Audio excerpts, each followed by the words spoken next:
कहते हुए कि मैकॉले ने कुछ विषय हमारे देश में तय किए थे। जैसे एक विषय होता है, उसका नाम है एंथ्रोपोलॉजी। एंथ्रोपोलॉजी का मतलब होता है मानव विज्ञान। उसका अगर शाब्दिक अर्थ ढूंढेंगे तो उसका अर्थ है मानव विज्ञान।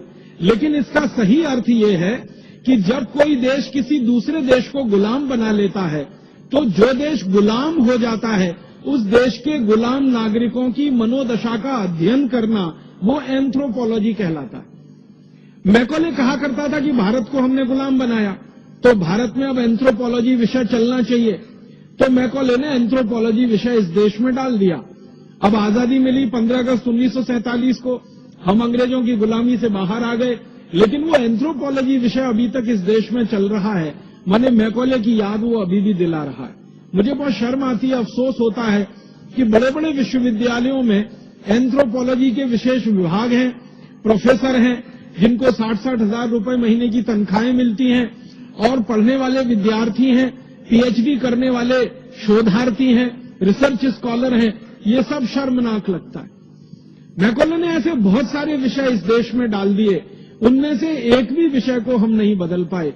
और मुझे उससे भी बड़े अफसोस की बात है जो कहनी है कि अंग्रेजी शिक्षा व्यवस्था में तकनीकी शिक्षा, जिसको हम इंजीनियरिंग कहते हैं या मेडिकल की शिक्षा कहते हैं, इसमें अंग्रेजों ने जो पाठ्यक्रम तय कर दिया वो लगभग 140 साल से वैसे का वैसा ही चल रहा है।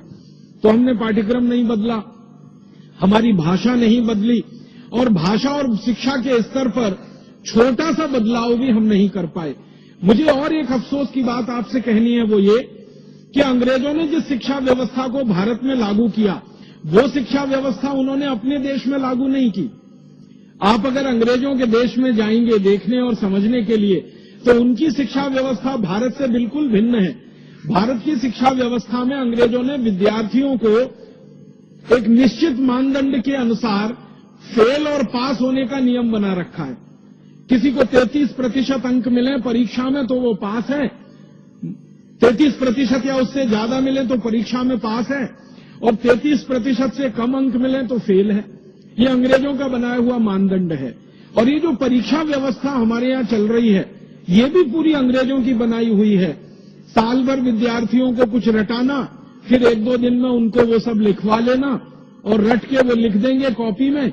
100 में से 98, 99, 95, 96 जो भी नंबर आ जाए, उसके अनुसार विद्यार्थी का आकलन करना कि ये होशियार है या ये मूर्ख है। अंग्रेजों के देश में जाकर आप देखेंगे तो पूरी परीक्षा पद्धति उन्होंने बदल रखी है। अंकों के आधार पर अंग्रेजों के देश में किसी भी विद्यार्थी का आकलन नहीं होता।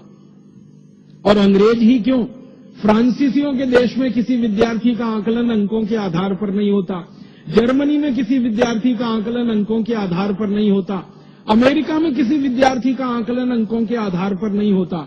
माने अंग्रेजों ने जो कुछ हमारे देश में चलाया, उसको अपने देश में उन्होंने नहीं अपनाया, क्योंकि वो जानते हैं कि ये आकलन की पद्धति पूरी गलत है। इसमें विद्यार्थी फेल और पास नहीं होता है, पूरी शिक्षा व्यवस्था फेल और पास होती है। क्योंकि विद्यार्थी के बारे में तो ये माना जाता है कि वो तो मिट्टी का कच्चा घड़ा है, जैसा आप ठोक पीट के बना दोगे वैसा वो हो जाएगा।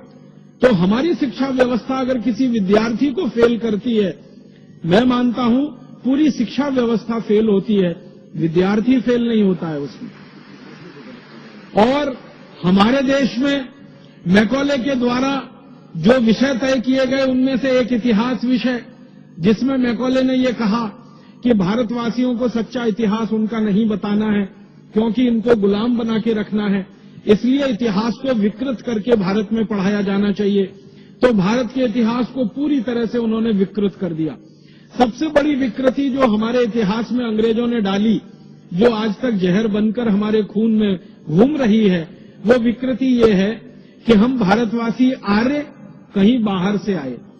सारी दुनिया में शोध हो चुका है कि आर्य नाम की कोई जाति भारत को छोड़कर दुनिया में कहीं नहीं थी, तो बाहर से कहां से आ गए हम। फिर हमको कहा गया कि हम सेंट्रल एशिया से आए, मध्य एशिया से आए। मध्य एशिया में जो जातियां इस समय निवास करती हैं, उन सभी जातियों के डीएनए लिए गए। डीएनए आप समझते हैं, जिसका टेस्ट करके कोई भी बात की पक्की सूचना ली जाती है। तो दक्षिण एशिया में, मध्य एशिया में, पूर्व एशिया में तीनों स्थानों पर रहने वाली जातियों के नागरिकों के रक्त इकट्ठे करके उनका डीएनए टेस्ट किया गया और भारतवासियों का डीएनए टेस्ट किया गया, तो पता चला कि भारतवासियों का डीएनए दक्षिण एशिया, मध्य एशिया, पूर्व एशिया के किसी भी जाति समूह से नहीं मिलता है। तो ये कैसे कहा जा सकता है कि भारतवासी मध्य एशिया से आए, आर्य मध्य एशिया से आए? इसका उल्टा तो मिलता है कि भारतवासी मध्य एशिया में गए, भारत से निकलकर दक्षिण एशिया में गए, पूर्व एशिया में गए, मध्य एशिया में गए और दुनिया भर में सभी स्थानों पर गए और भारतीय संस्कृति, भारतीय सभ्यता और भारतीय धर्म का उन्होंने पूरी ताकत से प्रचार प्रसार किया। तो भारतवासी दूसरी जगहों पर जाकर तो प्रचार प्रसार करते हैं, उसके प्रमाण हैं, लेकिन भारत में कोई बाहर से आर्य नाम की जाति आई, इसके प्रमाण अभी तक मिले नहीं और इसकी वैज्ञानिक पुष्टि भी नहीं हुई। इतना बड़ा झूठ अंग्रेज हमारे इतिहास में लिख गए और भला हो हमारे इतिहासकारों का, उस झूठ को अंग्रेजों के जाने के 63 साल के बाद भी पढ़ा रहे हैं।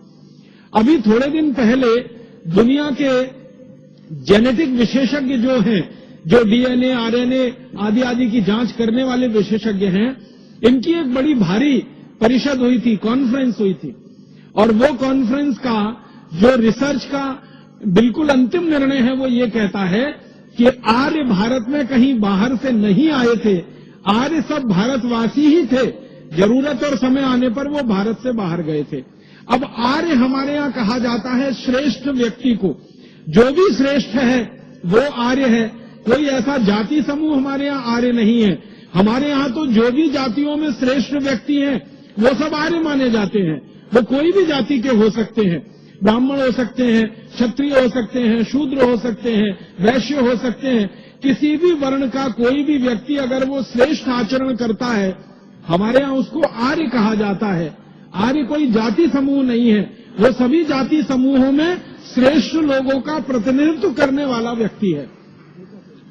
ऊंचा चरित्र जिसका है, आचरण जिसका दूसरों के लिए उदाहरण के योग्य है, जिसका किया हुआ, जिसका बोला हुआ, जिसका कहा हुआ दूसरों के लिए अनुकरणीय है, वो सभी आर्य हैं। हमारे देश में परम श्रद्धेय और परम पूजनीय स्वामी दयानंद जैसे लोग, महात्मा गांधी जैसे लोग, भगत सिंह, चंद्रशेखर, ऊधम सिंह, आशफाकुल्ला, तात्या टोपे, झांसी की रानी लक्ष्मीबाई, कित्तूर चेन्नम्मा, ये जितने भी नाम आप लेंगे ये सभी आर्य हैं, ये सभी श्रेष्ठ हैं, क्योंकि इन्होंने अपने चरित्र से दूसरों के लिए उदाहरण प्रस्तुत किए हैं। इसलिए आर्य कोई हमारे यहाँ जाति नहीं है। राजा जो उच्च चरित्र का है उसको आर्य नरेश बोला गया, नागरिक जो हमारे यहाँ उच्च चरित्र के हैं उनको आर्य नागरिक बोला गया। भगवान श्री राम को हम आर्य कहे, आर्य नरेश कहा जाता था उनको। श्री कृष्ण को आर्य पुत्र कहा गया, अर्जुन को कई बार आर्य पुत्र का संबोधन दिया गया, युधिष्ठिर, नकुल, सहदेव को कई बार आर्य पुत्र का संबोधन दिया गया, या द्रौपदी को आर्य पुत्री का संबोधन कई जगह है हमारे शास्त्रों में। तो हमारे यहाँ तो आर्य कोई जाति समूह है ही नहीं, ये तो सभी जातियों में श्रेष्ठ आचरण धारण करने वाले लोग, धर्म को धारण करने वाले लोग आर्य कहलाए हैं। तो अंग्रेजों ने ये गलत हमारे इतिहास में घुसार दिया और इससे बड़ा एक विक्षेप हमारे इतिहास में डाला गया कि हम भारतवासी हजारों साल से गाय का मांस खाते रहे हैं। अब हजारों साल से कोई देश गाय का मांस खाता रहा हो, उस देश में गो हत्या को बंद कराने के लिए कोई अपना बलिदान कैसे दे सकता है? फिर एक मिनट के लिए आप ये सोचो कि अगर भारतीय समाज गाय का मांस खाने वाला समाज है तो फिर भारतीय समाज में गोरक्षा का आंदोलन क्यों होना चाहिए? गाय बचाने के लिए आंदोलन क्यों होना चाहिए? गाय की रक्षा करने के लिए हमारे नागरिकों ने अपना जीवन दिया है, वो जीवन उन्हें क्यों देना चाहिए? हमारे इतिहास में तो एक बहुत बड़ा उदाहरण मिलता है अमर शहीद मंगल पांडे का, जिन्होंने गोरक्षा से आंदोलन की शुरुआत की और देश की आजादी का आंदोलन वो बन गया पूरे भारतवर्ष में, और उसने आग लगा दी पूरे देश को। आप जानते हैं अमर शहीद मंगल पांडे को फांसी हुई थी तो सवाल तो गाय की रक्षा का था। जब मंगल पांडे अंग्रेजी सेना में नौकरी करने के लिए भर्ती हुए बैरकपुर की छावनी में, जो कोलकाता के नजदीक है, उनको किसी ने बता दिया कि आप जो कारतूस मुंह से खोलते हो इसमें गाय की चर्बी लगी होती है, और अगर आप कारतूस मुंह से खोलते हो उसमें गाय की चर्बी लगी होती है तो आप तो गोरक्षा की